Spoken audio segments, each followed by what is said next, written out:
Saya Cynthia Rompas masih menemani Anda di Kompas Petang. PLT Ketua Umum Partai Golkar Agus Gumiwang Kartasasmita kembali menegaskan Bahlil sebagai Ketua Umum Partai Golkar yang baru. Dalam pidatonya, Agus Gumiwang menyebut Bahlil sebagai kader terbaik Partai Golkar. PLT Ketum Partai Golkar itu juga mengucapkan terima kasih kepada Erlangga Hartarto atas prestasi Golkar di Pileg 2024.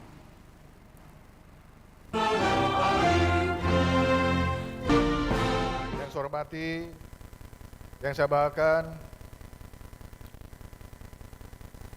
kader Partai Golkar terbaik yang juga akan menjadi pimpinan Partai Golkar periode 2024-2029, Bapak Bahlil Lahadalia.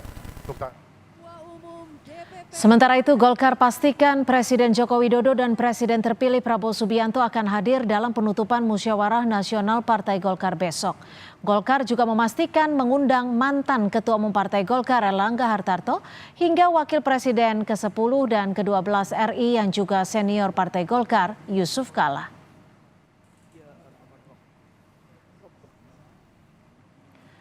Bahlil Lahadalia jadi calon tunggal Ketua Umum Partai Golkar tanpa pesaing. Apakah jalan Bahlil jadi pimpinan partai berlambang pohon beringin sudah pasti mulus melalui aklamasi? Kita akan bahas bersama Jayadi Hanan, Direktur Eksekutif LSI, dan juga kita masih mencoba sambungan dengan Firman Subagio, politisi dari Partai Golkar. Saya akan ke Mas Jayadi terlebih dahulu. Mas Jayadi, ini kepemimpinan Golkar hampir dipastikan akan ada di bawah Bahlil Lahadalia. Menurut prediksi Anda, arahnya akan kemana jika dipimpin oleh Bahlil? Arahnya jelas ya, sama masih melanjutkan kecenderungan atau DNA Golkar selama ini. Golkar itu adalah partai yang belum pernah jadi oposisi, partai yang selalu berada di dalam pemerintahan atau selalu menjadi bagian kekuasaan yang sedang memerintah. Dan itu terlihat jelas dengan Golkar yang tampaknya akan menobatkan Bahlil Lahadalia menjadi ketua umum calon tunggal ya, entah nanti aklamasi, entah pakai pemungutan suara, itu kan soal mekanisme formal aja di Partai Golkar gitu. Jadi arahnya ke depan ya, kalau sekarang kalau kita lihat ya, Bahlil itu kan sangat dekat dengan Presiden Jokowi. Itu sudah jadi rahasia umum. Tapi pada saat yang sama, terutama di Pilpres lalu kan terlihat sekali bahwa Bahlil Lahadalia juga adalah tim yang sangat berupaya keras untuk memenangkan Prabowo Gibran. Di banyak kesempatan kita bisa melihat bagaimana Pak Bahlil itu dekat dengan Pak Prabowo ya, secara personal maupun dalam pengertian mereka sebagai sesama anggota kabinet. Jadi kalau lihat itu, dan apalagi tadi diberitakan bahwa Pak Jokowi sekaligus Pak Prabowo sebagai presiden terpilih akan sama-sama hadir dalam Munas ini. Itu berarti Bahlil sudah berada di dalam restu kedua presiden tersebut, presiden lama yang segera turun dan presiden baru yang segera akan dilantik. Mas Jayadi, jika Anda menyebutnya ada kedekatan yang luar biasa antara Bahlil Lahadalia yang nantinya diprediksi kuat akan menjadi ketua umum Partai Golkar dengan Presiden Jokowi, lalu bagaimana nanti bentuk struktur dari Partai Golkar itu sendiri? Diakomodirnya akan bagaimana? Saat ini kan tidak terlihat ada faksi-faksi yang berseteru di Partai Golkar kan. Kalau dulu kan kita di masa Erlangga kita masih melihat ada dua faksi utama yang bertarung, yaitu faksi Erlangga Hartarto dan faksi Bambang Susatyo. Sehingga ada istilah perlu saling akomodasi gitu kan. Tapi kalau sekarang saya kira sudah ada kesepakatan di tingkat elit tentang bagaimana struktur itu akan terbentuk. Maka nama-nama yang sekarang menjadi figur-figur utama di Partai Golkar seperti Agus Gumiwang, kemudian nama-nama seperti Doli Kurnia, kemudian termasuk Bambang Susatyo, dan nama-nama yang selama ini sering menunjukkan dukungannya kepada Bahlil, walaupun kita perkirakan bisa juga menjadi ketua umum atau mencalonkan diri jadi ketua umum, itu semuanya akan diakomodasi. Jadi saya kira pembentukan strukturnya akan lebih mulus gitu.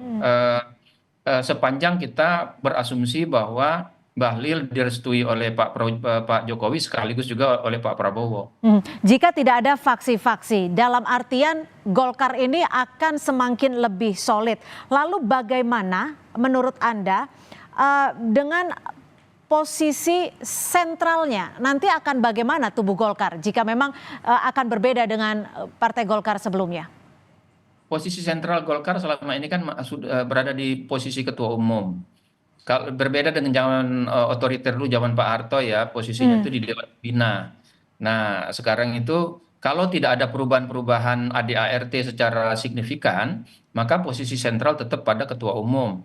Tetapi jangan lupa di Golkar itu sekali lagi DNA-nya itu DNA kekuasaan.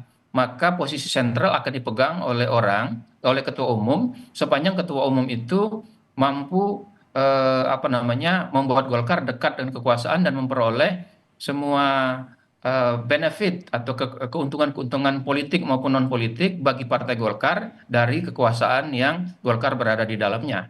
Jadi kalau nanti misalnya Pak Bahlil untuk menjadi sentral, maka dia harus memegang dua posisi atau peran politik sekaligus sebagai ketua umum, tapi sekaligus dia juga bisa menjadi jembatan kepada presiden yang sedang berkuasa gitu.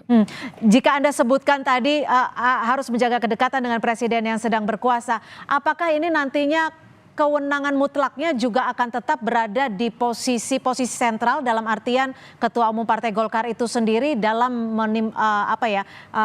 menentukan kebijakan partainya?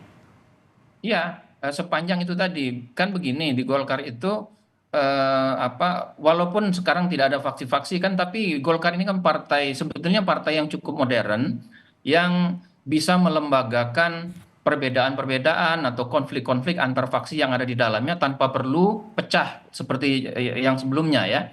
Nah, salah satu cara mengikat antar faksi itu di Partai Golkar adalah kalau bisa dipastikan Golkar itu mengambil peran yang cukup dekat dengan kekuasaan sehingga Golkar tidak memperoleh kesulitan dalam melakukan konsolidasi, dalam mengakses aspek-aspek kekuasaan, baik itu posisi-posisi dalam pemerintahan ataupun posisi-posisi lainnya. Karena itu seorang ketua umum untuk ke depan tampaknya di Golkar masih harus dipastikan adalah orang yang dekat dengan terutama dengan istana presiden yang ada.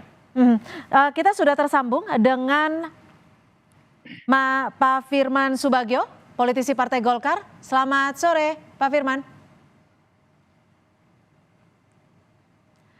Audionya belum dibuka, Pak Firman, mohon izin.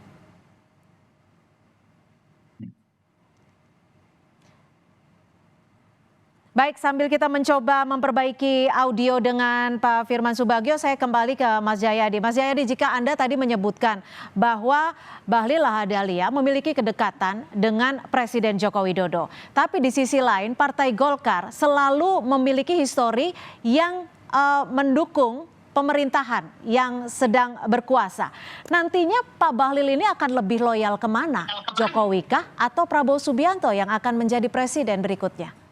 Menurut saya dia akan dalam konteks ini tanda kutip ya loyal kepada presiden yang sedang berkuasa gitu.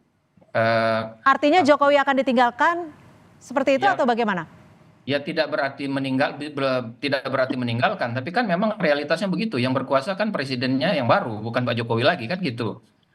Bahwa secara personal sebagai teman Pak Jokowi tidak ditinggalkan itu sesuatu yang niscaya gitu. Nah, bagaimanapun Golkar itu mengapa dia akan selalu dekat dengan kekuasaan? Satu, Golkarnya sendiri DNA-nya itu belum pernah menjadi oposisi. Yang kedua, Golkar itu kan partai besar. Fakta bahwa Golkar itu dalam beberapa pemilu terakhir selalu berada pada posisi 2 besar atau 3 besar ya. Terakhir itu 2 besar, hanya kalah dari PDI Perjuangan. Jadi itu juga penting bagi kekuasaan untuk mengajak Golkar di dalam artinya koalisinya. akan tetap lebih ke presiden yang berkuasa. Saya ke Pak Firman. Pak Firman, selamat sore. Ini sudah dipastikan Bahlil akan memenangkan secara aklamasi sebagai ketum Partai Golkar? Ya, kalau kita lihat dari proses tahapan pendaftaran kemarin, kan awalnya memang ada beberapa calon, termasuk Pak Bambang Susatyo dan kemudian juga ada Pak Agus Gumiwang, juga yang lainnya. Namun ternyata setelah kemarin dilakukan verifikasi yang memenuhi persyaratan sebagaimana yang diatur dalam undang-undang, yang diatur dalam anggaran dasar rumah tangga partai dan peraturan organisasi, yang memenuhi persyaratan penuh adalah Pak Bahlil, sehingga yang lain dinyatakan gugur dan akhirnya tim verifikasi secara yuris formal dan mekanisme Pak Bahlil yang memenuhi persyaratan sehingga tinggal satu calon dan kemudian dinyatakan sebagai calon tunggal. Oke, secara singkat saja, di tubuh Partai Golkar kader-kader ini sudah sepakat semuanya untuk menentukan Pak Bahlil sebagai ketua umum. Singkat saja. Bagaimana, agak putus-putus? Ya, untuk di tubuh Partai Golkar tidak ada perpecahan untuk menentukan Pak Bahlil sebagai ketua umum Partai Golkar? Insya Allah, karena Golkar ini kan partai yang sudah sangat dewasa. Baik. Ya. Tentunya dari tahapan awal kemarin kan kita sudah jelas bahwa kita selalu menempuh ajas musyawarah mufakat. Yang jelas adalah siapapun ketua umumnya itu harus bisa memperjuangkan partai ke depan.